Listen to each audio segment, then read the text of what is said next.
Hello दोस्तों, एक बार फिर से स्वागत है हमारे यूट्यूब चैनल पर। आज हम ज्वालामुखी के बाद भूकंप को देखते हैं।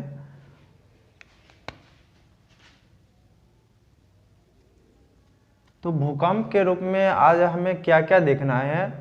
तो भूकंप का सबसे पहले देखना है हम लोग को कि भूकंप क्या है,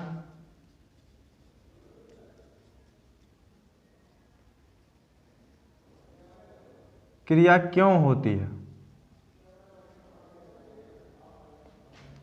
उसके बाद यही मतलब कि इसका कारण हो सकता है ना। कारण हो गया भूकंप का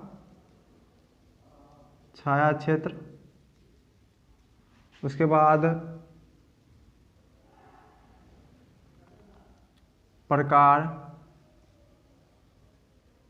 के बाद प्रभाव भी देख लेंगे, और प्रभाव के बाद वैश्विक वितरण, यानी विश्व में कहाँ कहाँ भूकंप की संभावनाएं अधिक होती है। तो इतना टॉपिक पे चर्चा करना है भूकंप के संबंधित क्षेत्र में। देखते हैं आज कितना हो पाता है, क्योंकि हमें विस्तार से जानना है कोई भी चीज़ को। शॉर्ट में जानने से कोई फ़ायदा नहीं है, सिर्फ ऑब्जेक्टिव याद करने से उतना फ़ायदेमंद नहीं होता है। हम सिर्फ कॉन्सेप्ट को लेकर चलेंगे, अधिकतर कॉन्सेप्ट को ही देखेंगे। कॉन्सेप्ट याद रहने के बाद आपको आसानी से जितना भी ऑब्जेक्टिव याद करते हैं वो आसानी से याद हो सकता है। तो इसलिए हम कॉन्सेप्ट को ही लेकर चलेंगे। सबसे पहले हम देख लेते हैं क्या है।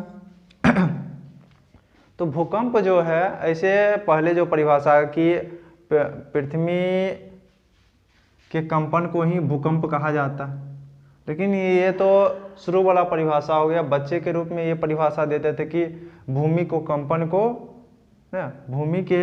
को ही भूकंप कहा जाता है। लेकिन अब थोड़ा स्टैंडर्ड परिभाषा देने की ज़रूरत है। तो स्टैंडर्ड परिभाषा के रूप में आप ऐसा कह सकते हैं कि पृथ्वी के आंतरिक भाग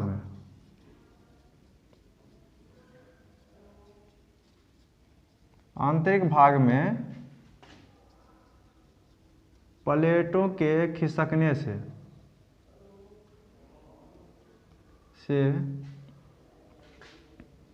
जो ऊर्जा उत्पन्न होती है,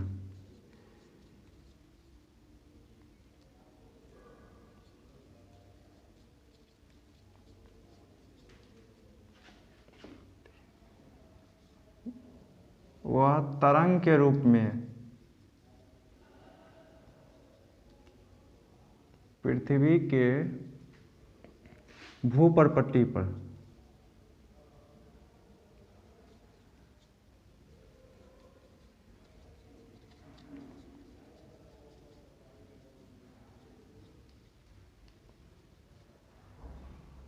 उसे ही भूकंप कहते हैं। तो परिभाषा हमने लिखा कि पृथ्वी के आंतरिक भाग में प्लेटों के खिसकने से जो ऊर्जा उत्पन्न होती है वही क्या करती है कि तरंग के रूप में पृथ्वी के भूपर्पट्टी यानी ऊपरी वाला भाग पे कंपन उत्पन्न करती है, उसे ही भूकंप कहा जाता है। इस परिभाषा में कि प्लेटों का खिसकना जो है वो किसी भी कारण से हो सकता है। किसी भी कारण यानी मानव जनित कारण भी हो सकता है, प्राकृतिक कारण भी हो सकता है। यानी कोई भी वैसा बल जो क्या करे कि पृथ्वी के प्लेट को खिसकाने में थोड़ा सा भी योगदान दे दे तो क्या करे, भूकंप उत्पन्न करने में योगदान हो सकता है। यानी प्लेट जब खिसकता है तो उससे कुछ ऊर्जाएं उत्पन्न होती है। कौन ऊर्जा उत्पन्न होती है? प्लेट स्थितिज ऊर्जा में है, और स्थितिज ऊर्जा क्या होता है? गतिज ऊर्जा में बदल जाती है। जैसे प्लेट ऐसे है और नीचे से क्या हो रहा है कि कोई ऐसा बल है जो इसको बीच में से दबाव डाल रहा है, तो जैसे ये क्या होगा, धीरे धीरे ऊपर की ओर मुड़ेगा।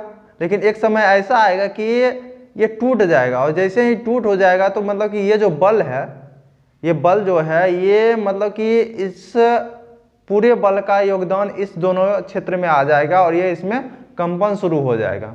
तो बहुत सारा कारण हो सकता है। तो प्लेटों के खिसकने यानी किसी न किसी प्रकार से प्लेट थोड़ा सा भी खिसकता है तो क्या होता है, भूकंप के रूप में आ जाता है। यानी वहाँ से जो ऊर्जा उत्पन्न होती है वही ऊर्जा तरंग के रूप में, यानी जैसे एक छड़ी है, या इसी को हम मतलब क्या किया कि दोनों हाथ से दबाना शुरू कर दिए, तो क्या होगा कि एक समय ऐसा आ गया ये बीच से टूट जाएगा, और बीच से टूट जाएगा तो जो हाथ वाला जो ऊर्जा लगा था इसमें, ये तो पहले स्थितिज ऊर्जा में है, लेकिन हाथ वाला जो ऊर्जा लगा है जब ये टूटेगा तो वही ऊर्जा इसमें गतिज ऊर्जा में बदल जाएगा, और गतिज ऊर्जा में जैसे ही बदलेगा तो इसमें कंपन शुरू हो जाएगा, और एक आवाज़ भी आ सकती है ना, कट से आवाज़ भी आ जाएगी, जिसके आधार पर आप ऐसा कह सकते हैं कि एक तरंग उत्पन्न है। कौन सा तरंग उत्पन्न हुआ? इसमें ध्वनि तरंग उत्पन्न हुआ। तो किसी न किसी रूप से तरंग उत्पन्न जरूर होती है, और तरंग उत्पन्न यही तरंग क्या करती है कि पृथ्वी के भूपर्पटी यानी ऊपरी वाला भाग पे क्या करती है कि कंपन उत्पन्न करती है, और उसे ही भूकंप कहा जाता है। ये तो हो गया भूकंप का परिभाषा। तो भूकंप के अंतर्गत ऐसा जहाँ जहाँ भूकंप आया है वहाँ प्रायः देखा गया है कि रेडॉन गैस की मात्रा जिस जगह अधिक हो गई है, यानी भूकंप आने से पहले रेडॉन गैस की मात्रा जो है उस क्षेत्र में प्रायः देखने को मिला है कि रेडॉन गैस की मात्रा उस क्षेत्र में अत्यधिक है। जिस क्षेत्र में आ गया उस क्षेत्र में प्रायः देखा गया है कि भूकंप आया है। तो भूकंप के समय इस गैस की उत्पत्ति होती है। उसके बाद भूकंप जहाँ से उत्पन्न होता है, जैसे ये एक काट चित्र बना लिए, तो भूकंप जैसे यहाँ से उत्पन्न हुआ ना, भूकंप किसी क्षेत्र से उत्पन्न हो सकता है, तो जहाँ यहाँ से उत्पन्न हुआ तो इसको कहा जाता है भूकंप का अभिकेंद्र। इसको कहा जाता है भूकंप का अभिकेंद्र, इसी को फोकस कहा जाता है, इसी को भूकंप का मूल कहा जाता है। तो ये सब नाम इसको दिया जाता है। लेकिन भूकंप तरंगे जो होती है, तरंगे जिस जगह पे पहली बार पहुंचती है, धरातल पर पहली बार जिस जगह पे पहुंचती है उसको भूकंप का अधिकेंद्र कहा जाता है। यहाँ अभिकेंद्र है, यहाँ अधिकेंद्र है, तो भूकंप का अधिकेंद्र इसको कहा जाता है कि पृथ्वी जहाँ भूकंप उत्पन्न हुई और धरातल पर जो ना वैसी जगह जहाँ पे भूकंप तरंग की झटका पहली बार महसूस की जाती है उसको भूकंप का अधिकेंद्र कहा जाता है। और अधिकेंद्र जो होता है वो 90 डिग्री पर होता है। भूकंप के केंद्र का 90 डिग्री पर होता है, यानी सीधी में होता है। जैसे आप समकोण भी लिख सकते हैं, समकोण पे अधिकेंद्र स्थापित रहता है। तो ये था भूकंप का केंद्र और अधिकेंद्र था। अब हम देखते हैं कि भूकंप के अंतर्गत यहाँ तरंग हम लिखना भूल गए, कौन कौन सी तरंग उत्पन्न होती है उसके बारे में देखेंगे, तो आप इसको लिख भी सकते हैं। अब हम देखते हैं भूकंप के तरंग को। भूकंपीय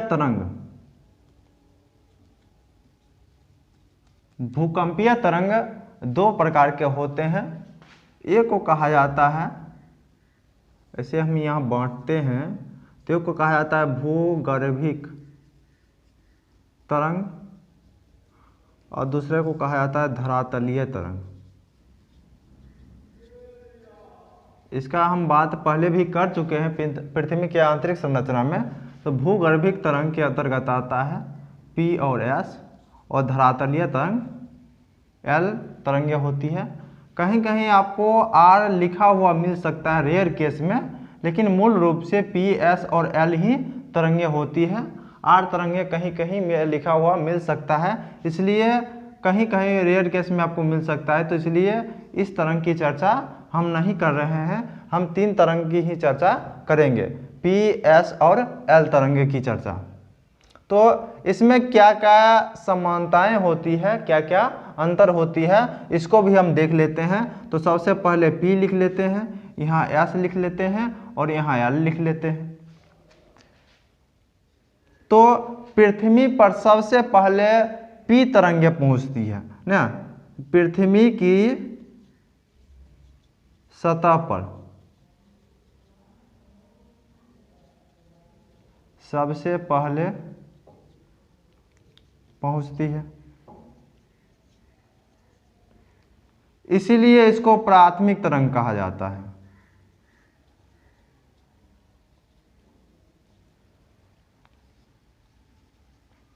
प्राथमिक यानी प्राइमरी वेव। इसी प्राइमरी वेव से इसका पी शब्द लिया गया है। तो पृथ्वी के सतह पर सबसे पहले ये पहुंचती है एस तरंग है, इसके बाद यानी पी के बाद पहुंचती है। तो धरातल पर पी के बाद पहुंचती है, इसलिए इसको सेकेंडरी वेव यानी द्वितीयक तरंग कहा गया है।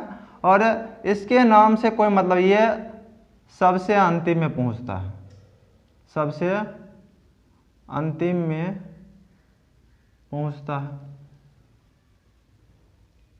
इसके लिए इसे लास्ट नहीं कहा जाता है, लास्ट नहीं, इसका नाम जो है वो लव वेव है। लव वेव मतलब समझते हैं, ये कोई प्यार का प्रतीक नहीं है। इसके लॉर्ड लव नाम का एक वैज्ञानिक है जिसके द्वारा इस वेव का खोज किया गया था, इसलिए इसको लव वेव कहा जाता है, यानी एल तरंगे। लव शब्द से ही एल लिया गया है। ऐसे प्राय पढ़ाई करने में दिखाया जाता है कि ये दोनों का एक संतान के रूप में एल को दिखाया जाता है कि लव का प्रतीक है ऐसा।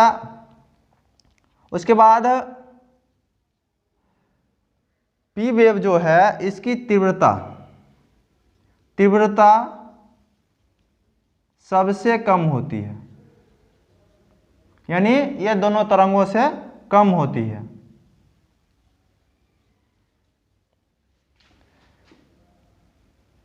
पी से ज्यादा, सबसे ज्यादा। अब तीव्रता की बात होती है। यहाँ गति क्या है कि पी की गति यहाँ पृथ्वी की सतह पर सबसे पहले पहुंचा है, तो इसका गति क्या है, गति अधिक है।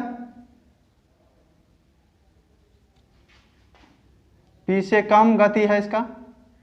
और सबसे कम गति क्या है,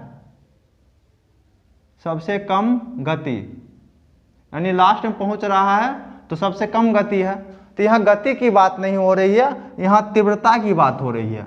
तीव्रता का अर्थ हुआ कि पृथ्वी के ऊपरी भाग में यानी धरातल पर डोलने, मतलब कि पृथ्वी के ऊपरी सतह को डोलाने और उस पर प्रभाव कितना होता है, उसी को तीव्रता कहा जाता है। तो इसके तहत एल का जो तीव्रता होता है वो सबसे ज़्यादा होता है, उसके बाद एस का होता है, उसके बाद पी का होता है। यानी सबसे खतरनाक तरंग जो होती है वो एल होती है, और पी और एस तरंगे से उतना खतरा नहीं होता है। ये धरातलीय तरंग है और ऊपरी सतह पर सबसे ज़्यादा खतरा ही लाता है, इसलिए सबसे ज़्यादा खतरनाक कौन सा तरंग है, एल तरंगे है।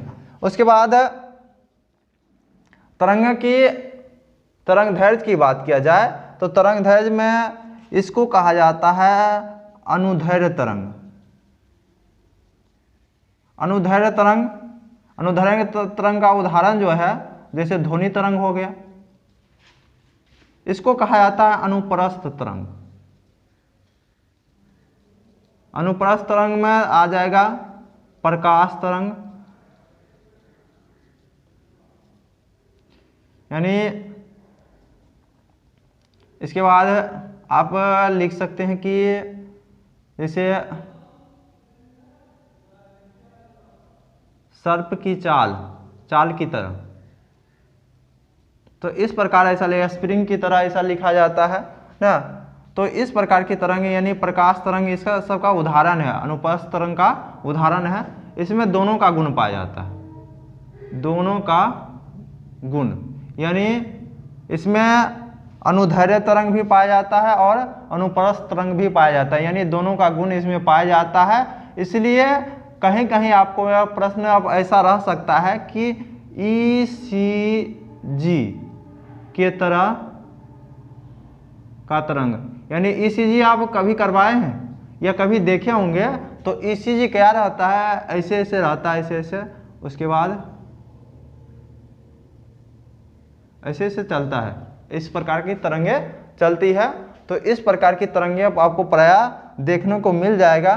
तो ECG की तरह ये एल तरंगे होती है, अनुदैर्घ्य तरंग क्या होता है थोड़ा सा समझ लेते हैं। तो अनुदैर्घ्य तरंग आप बचपन मतलब कि जब छोटे से अथी में अभी भी कंपटीशन में आपको देखने को मिलेगा कि एक उदाहरण दिया जाता था गणित में कि एक बंदर है जो खंभे पर चढ़ रहा है और खंभे पर चढ़ता है 2 मीटर चढ़ता है और 1 मीटर नीचे आ जाता है, फिर 2 मीटर चढ़ता है 1 मीटर नीचे आ जाता है।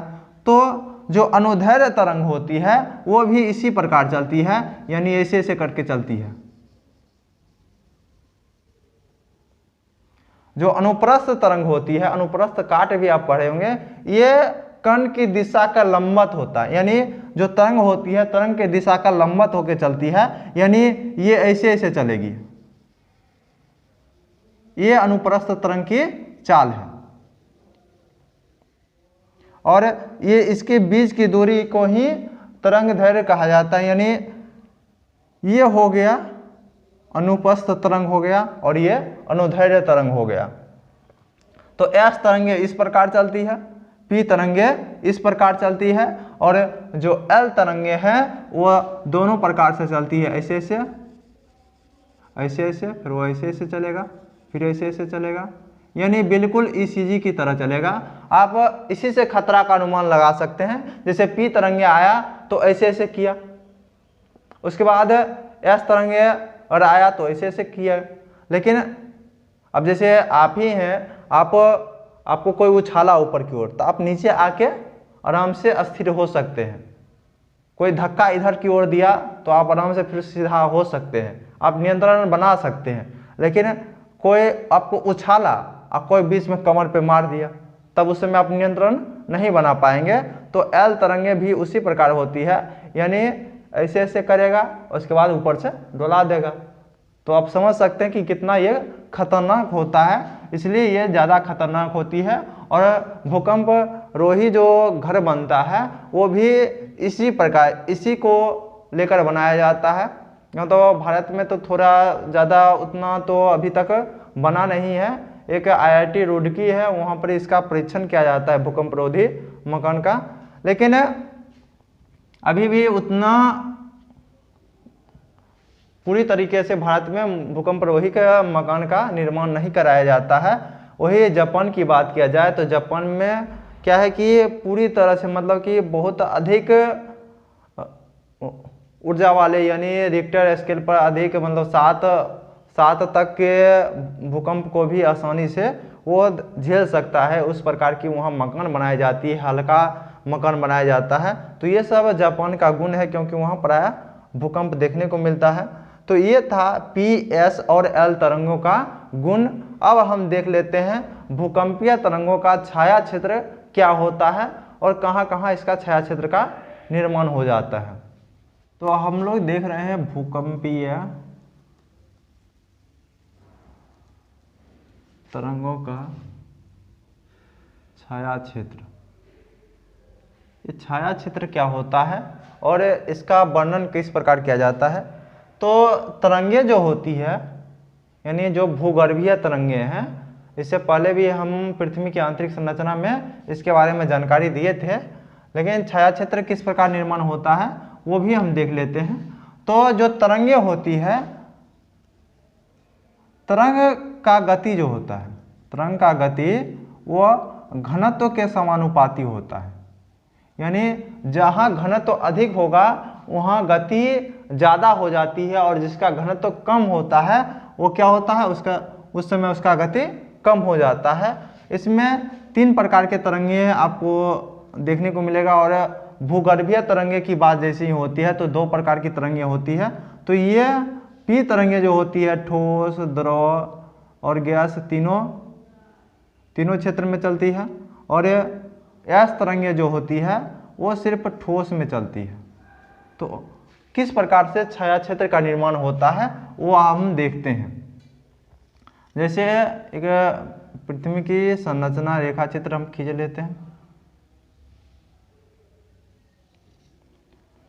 जैसे क्या हुआ कि यहाँ से भूकंप की उत्पत्ति हुई, हम क्षेत्र बना लेते हैं। सबसे पहले ये हो गया,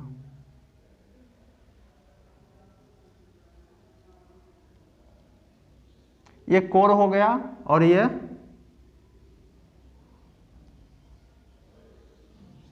थोड़ा सा छोटा बनाते हैं तो ठीक रहेगा।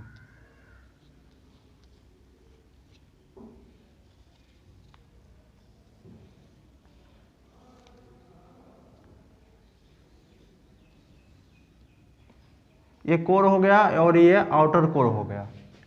क्यों इसकी चर्चा कर रहे हैं? क्योंकि आपको बताए थे कि 100 से 200 किलोमीटर के बीच में जो क्षेत्र है वो दुर्बल मंडल, यहाँ थोड़ा सा मतलब कि ठोस के समीप जो तरल अवस्था होती है वो होती है। लेकिन जो आउटर कोर होता है, यानी आप ऐसा कह सकते हैं कि 2900 किलोमीटर से लेकर, जिसको गुटेनबर्ग असंततता कहा जाता है, उससे लेकर 5100 किलोमीटर तक ये क्या होता है, ये तरल अवस्था में पाया जाता है। यानी तरल अवस्था जो है, तरल अवस्था मतलब समझते हैं, तरल अवस्था में पाया जाता है। तो इसमें एस जो है तरंगे हैं, तो एस तरंगे तो यहाँ आएगी नहीं। तो जैसे यहाँ से भूकंप की उत्पत्ति हुई, हम काला से एस को दर्शाते हैं, तो क्या हुआ कि ये क्षेत्र बनना शुरू होगा।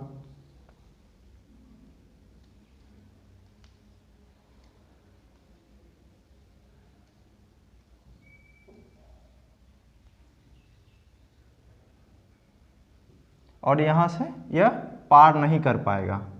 इसका कारण आपको हम पहले ही बता दिए हैं। तो इससे क्या होगा कि आउटर कोर से एस तरंगे जो है, हम काला से जो है वह एस को दर्शाए हैं। तो एस तरंगे जो है ये इससे पार नहीं कर पाएगा। क्यों नहीं पार करेगा? क्योंकि ये तरलीय अवस्था में है, इसलिए ये पार एस तरंगे जो है इससे पार नहीं कर पाएगा। तो ये जो पूरा क्षेत्र है, ये पूरा क्षेत्र एस का छाया क्षेत्र कहलाएगा। एस का छाया क्षेत्र, ये पूरा क्षेत्र ये कहाँ तक होता है? ये होता है 105 डिग्री से लेकर 105 डिग्री। यानी जहाँ से भूकंप की उत्पत्ति हुई है उसके 105 डिग्री बनाने के बाद जो क्षेत्र होगा वो चारों तरफ घुमा के, जैसे कोई गोला है और ये उसके बीच में, अब जैसे गोला है उसके बीच में अगर पड़ता है तो इसके चारों तरफ घुमा के क्या होगा कि एस तरंगे जो है वो नहीं पहुंच पाएगी। उसके बाद पी तरंगे की बात करते हैं। तो पी तरंगे जो उत्पन्न होगी तो ये तो यहाँ आएगा ही, यहाँ तक तो आएगा ही।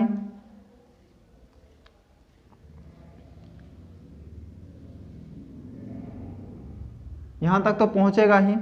लेकिन आप जानते हैं कि ये सीधा तरल से भी पार करेगा, तरल से भी पार करेगा। लेकिन यहाँ क्या होगा कि यहाँ जाने के बाद, यहाँ जाने के बाद इसमें क्या होगा कि आप जानते हैं कि यहाँ सघन माध्यम से जैसे ही विरल माध्यम में जाता है तो प्रकाश में अपवर्तन परावर्तन के गुण, यानी अपवर्तन के कारण क्या होता है कि इसमें थोड़ा सा तिरछा आ जाता है। जैसे आपकी पानी के अंदर जो छड़ी होती है वो टेढ़ी क्यों दिखाई पड़ती है? वो प्रकाश के अपवर्तन के कारण ऐसा होता है। तो क्या होता है कि यह सघन माध्यम से विरल माध्यम में जा रहा है, तो इसमें क्या होगा, थोड़ा सा टेढ़ापन आ जाएगा और ये कुछ क्षेत्र को ना अति करते हुए और ये यहाँ तक पहुँच गया। ये इससे भी पार करेगा, इससे भी पार करेगा। लेकिन यहाँ क्या हो रहा है कि विरल माध्यम से सघन माध्यम में जा रहा है, तो भी इस प्रकार का, तो यानी क्या करेगा कि एक ऐसा भी क्षेत्र बनाएगा,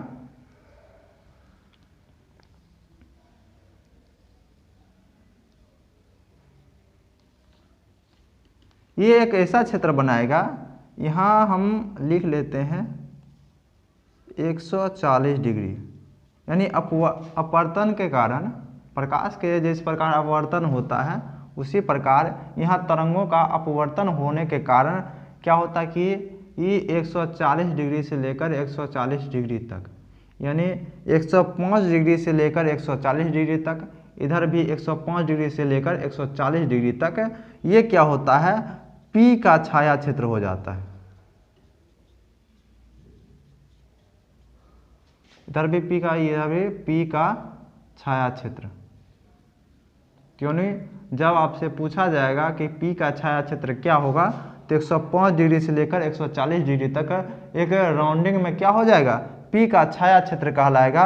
और S का छाया क्षेत्र क्या होगा, 105 डिग्री से लेकर मतलब 105 डिग्री दोनों तरफ लेकर अगर घुमाने के बाद जो मतलब गोलाई बनती है वो S का छाया क्षेत्र कहलाता है। इसका अर्थ ये नहीं हुआ कि यहाँ भूकंप नहीं पहुँचेगा, लेकिन यहाँ ऐसा क्षेत्र होगा जैसे इस क्षेत्र में P तरंगे नहीं पहुँचेगा, तो इसलिए सबसे पहले मालूम नहीं हो पाएगा कि भूकंप आ रहा है कि नहीं आ रहा है। इस प्रकार के पहले से ही अनुमान नहीं लगा पाने में दिक्कत हो सकती है। लेकिन जो L तरंगे होती है वो धरातलीय तरंग है, उसको कोई मतलब ही नहीं है, तो ये ऊपर ऊपर चलती है। L तरंगे जो है वो धरातल के ऊपर ऊपर चलती है, तो ये तो पहुँचेगी ही यहाँ। तो P तरंगे और S तरंगों का छाया क्षेत्र होता है, ये भूगर्भीय तरंगे हैं, इसलिए इसका छाया क्षेत्र प्रायः आपको देखने को मिल जाएगा। तो हम देख लिए भूकंप का छाया क्षेत्र, भूकंपीय तरंग का छाया क्षेत्र देख लिए। अब हम देखते हैं भूकंप का कारण क्या क्या हो सकता है। तो देखते हैं भूकंप के कारण। तो भूकंप का कारण क्या क्या हो सकता है। एक तो हो सकता है प्राकृतिक कारण,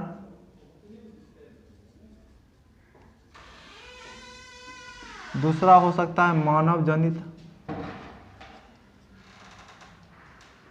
एक अन्य कारण भी लिख सकते हैं आप।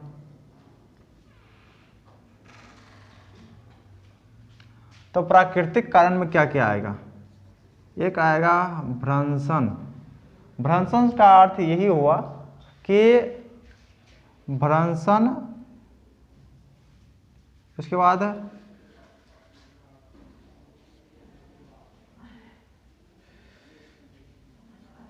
भ्रंशन और बलयन की घटना क्या होती है कि जैसे दो प्लेट है, ये एक ही प्लेट है, एक प्लेट है और इस दोनों में खिंचाव हो रहा है। क्या हुआ कि जब संवहनीय धाराएं उत्पन्न होती है नीचे में, दोनों तरफ खिंचाव हो रहा है, तो खिंचाव होने के कारण ये क्या होगा, बीच से टूट जाएगा। और जैसे ही टूट जाएगा तो ये एक ऐसा भूमि होगा वो नीचे की ओर धंस जाएगा, और जैसे ही धंस जाएगा तो ये इस क्रिया को कहा जाता है भ्रंशन। जब दो प्लेटें टकराती है, टकराती है तो बलयन की क्रिया होती है, या तो ऊपर की ओर उठेगा या नीचे की ओर भी उठ सकता है, यानी दोनों की टक्कर हो रही है तो टक्कर होने के कारण ऊपर की ओर उठ जाती है, जिससे बलय का निर्माण होता है। और ये दोनों क्रिया से भी भूकंप उत्पन्न हो सकती है, दोनों टक्कर हो रही है इसलिए भूकंप उत्पन्न होगा। और भ्रंशन के कारण भी प्लेट एक दूसरे से दूर जा रहा है तो बीच में टूटने के कारण भी, भ्रंशन की क्रिया के कारण भी भूकंप उत्पन्न हो सकती है। उसके बाद ज्वालामुखी, यानी हम पहले ज्वालामुखी पढ़ा रहे थे, उसी से मैं बताया कि जहाँ जहाँ ज्वालामुखी होता है वहाँ वहाँ भूकंप जरूर आती है, क्योंकि ज्वालामुखी में केंद्रीय उद्गार जैसे हो रहा है, यहाँ बीच से हो रहा है, तो इससे भी यह टूटने की घटना हो सकती है। इससे भी प्लेट हिलेगी, यहाँ प्लेट में कंपन उत्पन्न होगी, इससे भी हो सकता है। यहाँ टक्कर हो रहा है और इससे भी यहाँ से यहाँ टक्कर, जब टक्कर होते रहता है, जो विक्षेपित यहाँ पर है, यहाँ जो नीचे की ओर जा रही है, इससे भी क्या होगा, यहाँ पर लावा का निर्माण इससे हो रहा है और ये ऊपर की ओर उठेगा तो यहाँ भी तोड़ेगा, तो इससे भी भूकंप की उत्पत्ति हो सकती है।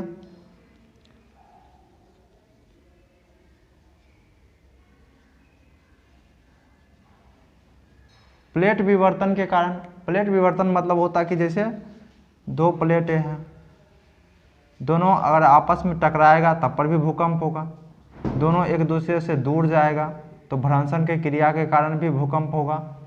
और दो प्लेटें हैं और एक दूसरे के समांतर चल रही है, ये ऐसे जा रहा है, ये ऐसे जा रहा है, तो क्या होगा, इससे रगड़ से भी भूकंप उत्पन्न होगी। तो प्लेट विवर्तनी के कारण भी भूकंप उत्पन्न होती है। उसके बाद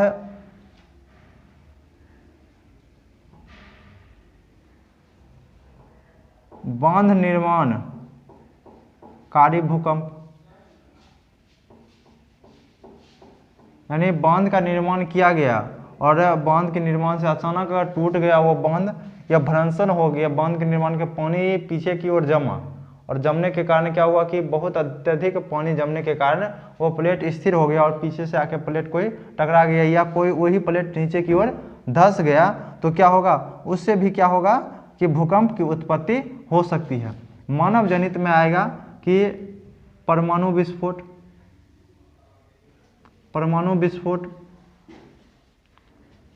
बांध निर्माण भी हो सकता है, बांध निर्माण के कारण भी हो सकता है जो मानव कार्यकारी भूकंप होता है, या कोई भी ऐसा कार्य जो मानव के द्वारा किया गया और उससे क्या हुआ कि प्लेट में थोड़ा सा भी कि आप कह सकते कि थोड़ा सा भी कंपन उत्पन्न हो सकता है प्लेट में, या प्लेट में खिसकने की थोड़ी सी भी घटना हो सकती है, तो वो भी क्या होगा कि भूकंप लाने में पर्याप्त कारण हो सकते हैं।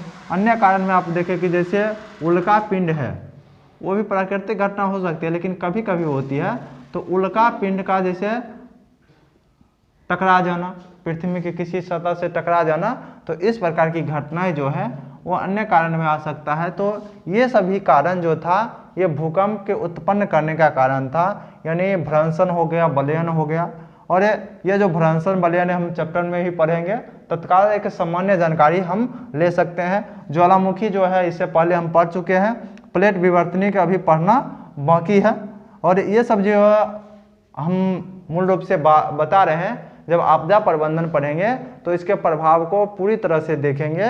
तत्काल एक वैश्विक भूगोल के रूप में हम देख रहे हैं, तो इसलिए थोड़ा सा सामान्य जानकारी लेते हुए चलेंगे ताकि समझने में आसानी हो। उल्का पिंड के टक्कर से भी भूकंप उत्पन्न हो सकती है। तो ज़्यादा लंबा वीडियो ना हो, इसलिए हम एक नेक्स्ट चैप्टर में इसको लेकर आएंगे। अब क्या क्या बच गया है इसके, हम इसके बाद जो है अगला वीडियो में प्रकार की चर्चा करेंगे।